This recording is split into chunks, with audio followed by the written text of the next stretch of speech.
Well, look, thank you very much for doing this. I'm sorry you've had a disastrous morning so far.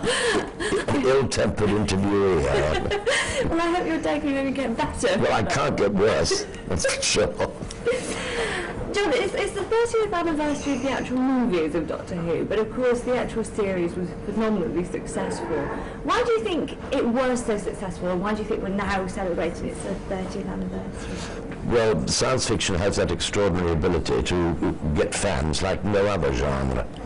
If you think of the fanatics, which is after all what fans are, they are all involved with science fiction, the main ones like Star Trek, the Trekkies, and Blake Seven, and all this science, Star Wars, and the E.T. and all these things.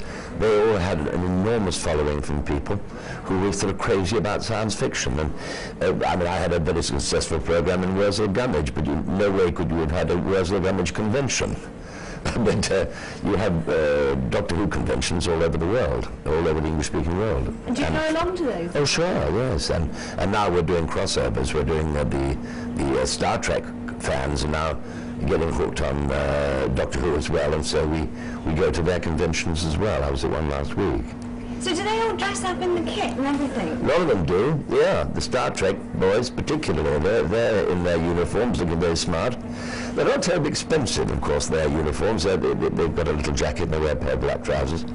But mine, we see with the velvet jacket and the frilly shirt and the cloak, it's all a bit pricey.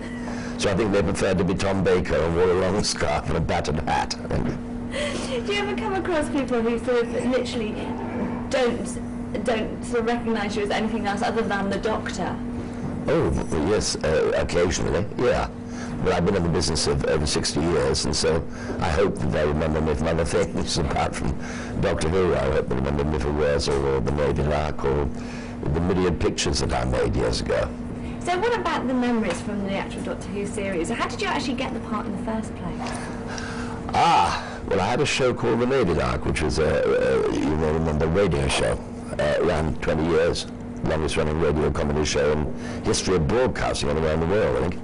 And one of the members, 1011, suggested that I put myself up for Doctor Who. And I suggested it to my agent. And there was a terrible pause on the other end of the phone. And I said, right, forget the whole thing. I'm sorry I mentioned it. And he said, I think it's a dreadful idea, but I'll try.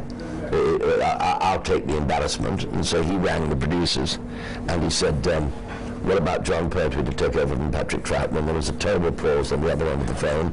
And he said, yes, precisely. I had exactly the same reaction. And they said, no, not at all. That's not the reason why we're not talking to you. We're just gobsmacked because your client's name you just mentioned is second on our shortlist and has been for 11 months, which is extraordinary. And I had no idea at all. I mean, there's certainly 1011s who told me, the actor who's with me in the Navy Lark, he never knew at all. He just sort of put up the idea. It's a good idea. And other people had thought of it before. So then you became the Doctor. Was the actual way, because each of the Doctors were individual in the way that they looked and the way that they behaved and that sort of thing, did you have personal input into how you wanted the Doctor to be? No, not really, because we hadn't got time. To begin with, Sean Sutton, who was the head of programs, asked me whether I wanted to do it, and I had several lunches off him and even a dinner before I'd make up my mind. And then I said, yes, all right, I'll do it. But how do you want me to play it? He said, I want you to play it as you. And I said, well, who the hell's me? Because I've never been me. And I like Peter Sellers, I'd hidden under a green umbrella, was the expression I always use. Been a character actor most of my career. And so I didn't know what I was. And that's what he wanted. So I said, well, you'll have to dig it out and find it. And he said, well, we will. And they did, presumably.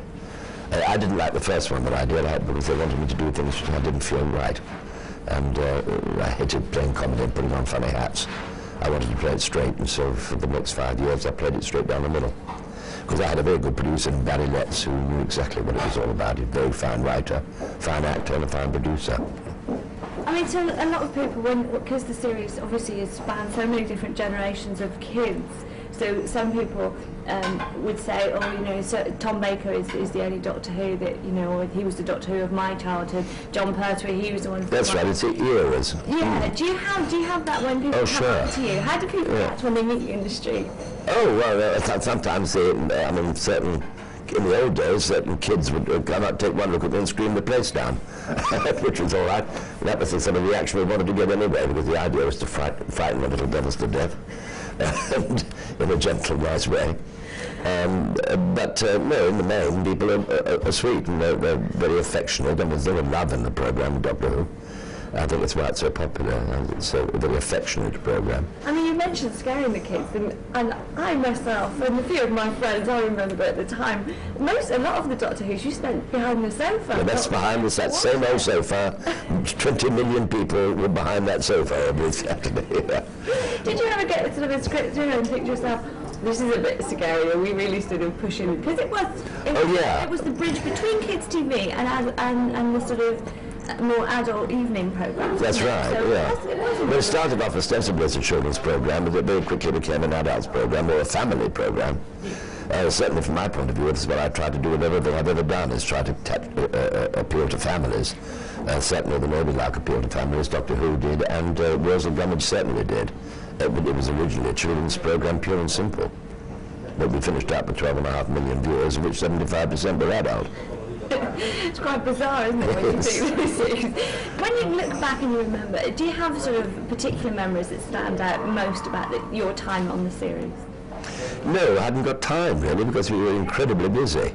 You asked me whether I had any input into the programme. Well, we didn't have time to have input, because you'd finish recording a show on a Saturday, you'd have the Sunday off, and on the Monday you'd be rehearsing the new show.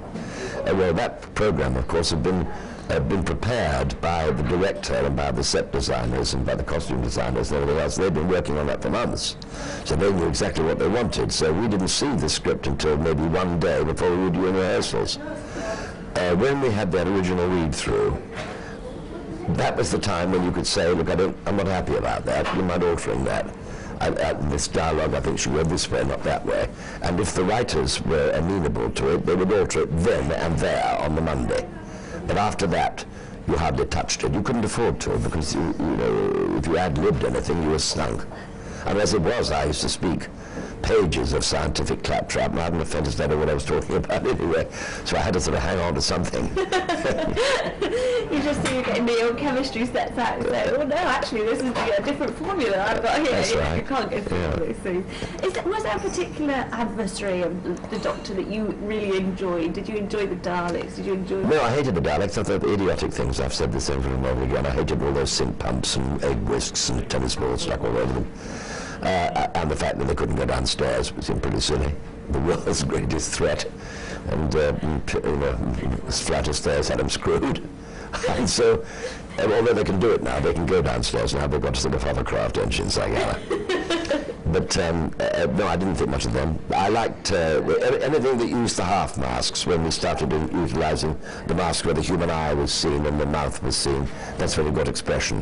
When people talk through slits and hissed and things, that were not very effective, and Ice Warriors looking very hardly plastic. But when you had the Draconians and the Rogue Ones, and were using the half masks and the human eyes, we used like they were, of course, in Greystoke, when you didn't know which were chimpanzees and apes and which were human beings. It was the brilliance of it.